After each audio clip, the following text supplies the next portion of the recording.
Hey guys, how you doing? Doug Schmazel here, back in the hangar working today. I'm doing this electrical build on my Zenith 750 STOL. Everything's going really well. I've tested my EFIS, I've tested the EIS, everything's functional, GPS is functional.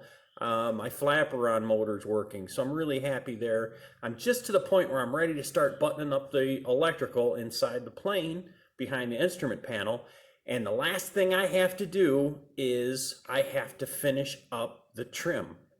There's a Ray Allen servo in the tail section of the airplane. Oh my God, look at that. My boss is texting me.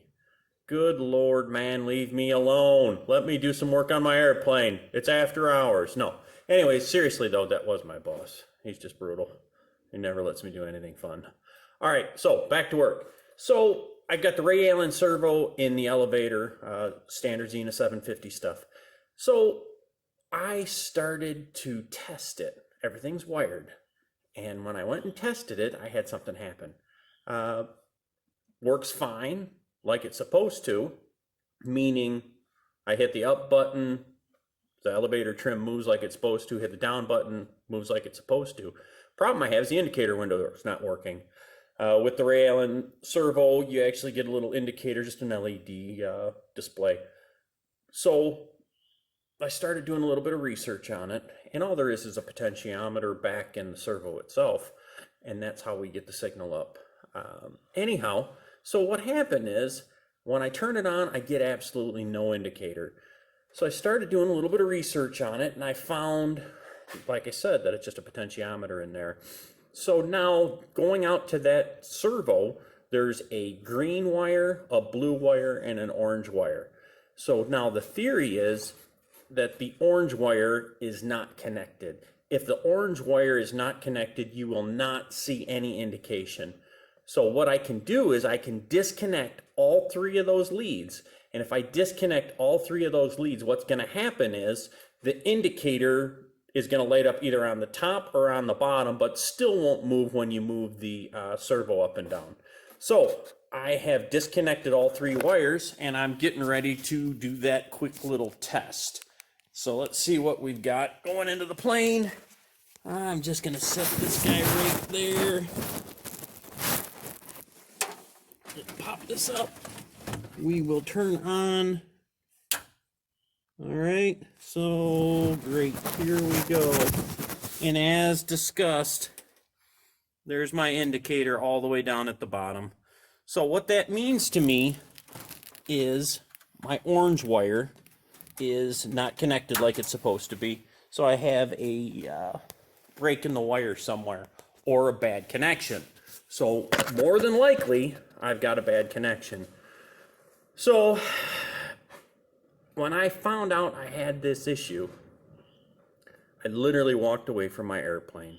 I have not touched it since Friday. Today is now Wednesday, and it's because I'm sick. And the reason I'm sick is because I did like everybody else does, and I think I learned this from John Croak with Home Built Help. I actually ran the cable back from the tail section to the front of the airplane, and I did it through the extrusion at the bottom of the airplane. There's a really nice channel in there that I used as a raceway to get it up there. So everything's good there. I'm happy with it.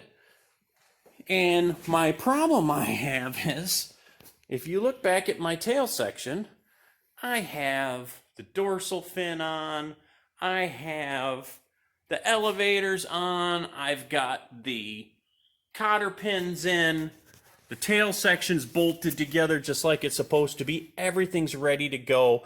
I've got cotter pins on my rudder, so I'm all set. My problem is I start thinking about, where did I make that connection back at the tail?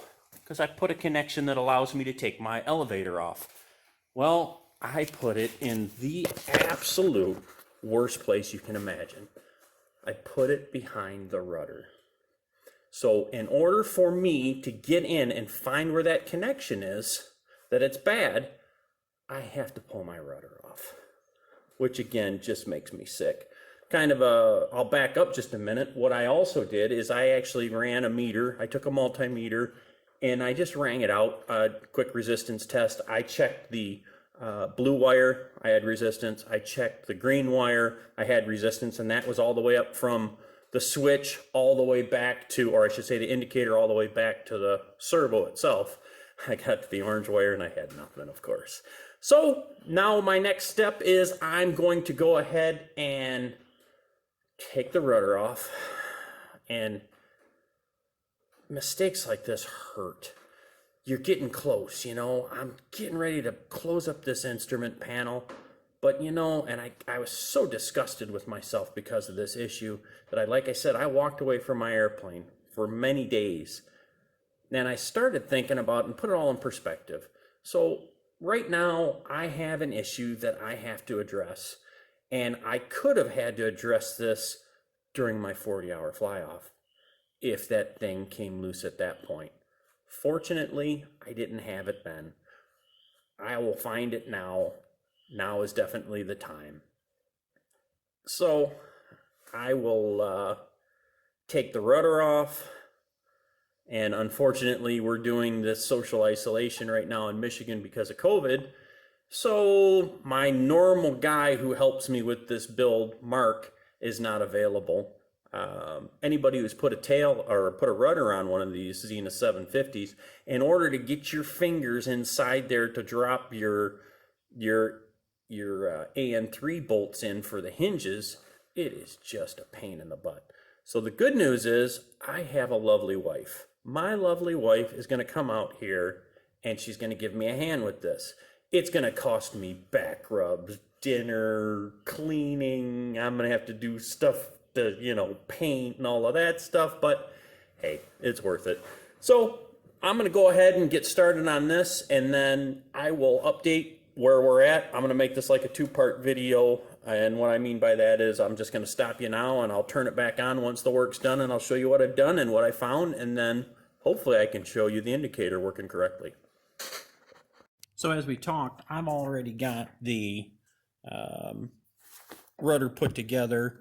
I've got my castle nut, I've got my cotter pin in here, and I'm thinking, do I really want to take that back apart and start over?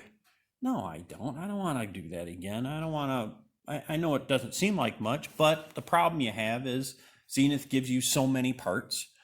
I don't want to be ordering more cotter pins, even though they're, you know, 7 cents. It's just a hassle. So what I'm going to do, rather than take this apart, is I'm going to do it the easy way. And basically all I'm going to do is I'm going to unscrew the turnbuckle, and that'll let that just sit. And unscrew the turnbuckle is a pretty easy task as long as you're turning the right way and you have somebody to hold your airplane and you have somebody to hold on to everything, blah, blah, blah, blah, blah. But we're just about free here. So now I can leave my cotter pin there. That's in good shape. So now I'm on to the next part, which is going to be the fun part, getting that bolt loose. All right, everybody, here's my wife. Say hi, wife. This is Sandra. She's here to help me, and she's very excited to be on camera. And she said something to the effect of, why do you always have to have help when I'm busy? Anyhow, so we're getting ready to pull the rudder off. You'll see that I've got the nuts off, and I'm getting ready to pull this thing off, and she's going to give me a hand. All right, guys, so I'm back at the back of the airplane right now. I've got the rudder off. My lovely wife helped me do that, and I thank her for that. So now what I'm doing is I'm doing a little inspection, and what did I find? I have nothing but male and female connectors that I got from Grand Rapids, the EFIS company. I really liked them, came with their EFIS, so I ordered a whole slew of them. I've been using them on the airplane and other places. So what I found was the wire that I used as my orange wire, which is this guy right here, he was just a little, not pushed quite all the way in. I'm thinking there's no way that can be it. So I've gone ahead, I took it apart, I put it back together, tugged on all the connections to make sure they were all good, all the crimps are good. So now what I've done is I've actually gone ahead and I just took a yellow wire. This yellow wire runs up to the indicator, and I've got it connected, and I'm going to use that as a jumper. And I am going to ring this out. And the way I'm going to ring it out is I'm going to take, I've got my multimeter here. My multimeter is set on resistance. I'm going to take it and I'm going to hold it to one of the connectors, or to one of the wires here. And then I'm going to go up and see if, and there it is. Rookie mistake. You know what I did wrong? I didn't plug it in. So, moral of the story is, when you're doing electrical, double check your work before you put it away, before you tuck everything away and hide it behind the rudder, which makes it darn near impossible to get at. So, what do I find? I found I had a loose connection. So, I've tightened it up, and now what I will do is clean this thing back up, put it all together. I will re-terminate my connections, and then we'll do some testing. All right, guys, so I've got all my wiring put back together now, and I'm just about to test this thing and see how it works. So the first thing we're going to do is we're going to come over, we're going to flip our master on, and we'll see that, I've got an indicator still down at the bottom. So let's see what we get when we push up. All right, so we hear that servo moving, and now you can see that indicator climbing up. So let's see what happens when we get to the stop. And it stops like it's supposed to. We start moving our way back down, which means that my correction is actually really, really working. So what did we learn? We learned I made a rookie mistake. Don't make rookie mistakes. That rookie mistake cost me about 4 days of mental anguish. I had to walk away from the airplane. It cost me a day's worth of pulling my rudder off, rewiring. Push your connectors together, folks. But no, all kidding aside, it was good. I got to learn how the servo works, and pretty happy with that. So what else do I learn? I learned that we should also turn off our master. That way we don't kill our battery. But anyways, so I'm going to close this video, and I started thinking about the way I closed the last couple. You know what? That's not me. I'm not anybody else. I'm not, I talked about the Mike Patey, keep working, or I don't remember what he does, and the Trent Palmer, peace. And then we talked about Corey Robin. Corey Robin, what? I don't even know what he does. Anyhow, if you haven't noticed, I like the Flying Cowboys. They're pretty cool guys for their videos. The reason I like them so much and I bring them up is because it reminds me of when I was flying with my buddies, years ago. We did all that same kind of stuff, just a gaggle of us flying around. It was a great time. Anyhow, so we're going to close this video the Doug Schmozzle way. Doug Schmozzle's not like everybody else. Doug Schmozzle doesn't steal stuff from people. Doug Schmozzle closes almost everything he does with a corny joke. A corny joke. Think about that. Who wants a corny joke? Me. I love corny jokes. Anyways, it's either going to be corny, or it's going to be punny, or it's just going to be a dad joke. I have a bunch of kids, so it makes sense to me. So instead of a punny joke, instead of a corny joke, I decided to go with Deep Thoughts from Doug. Deep Thoughts from Doug. Deep Thoughts from Doug. Here's the first thought. It took an optimist to design and build the first airplane. It took a pessimist to design the first seatbelt. All right, guys, you have a great day. We'll talk to you later. Subscribe if you will. Like if you want. Click the like button. And I got gang signs going on behind me. And hey, leave comments as long as they're not about my mom or my wife. Maybe my wife's okay. Thanks.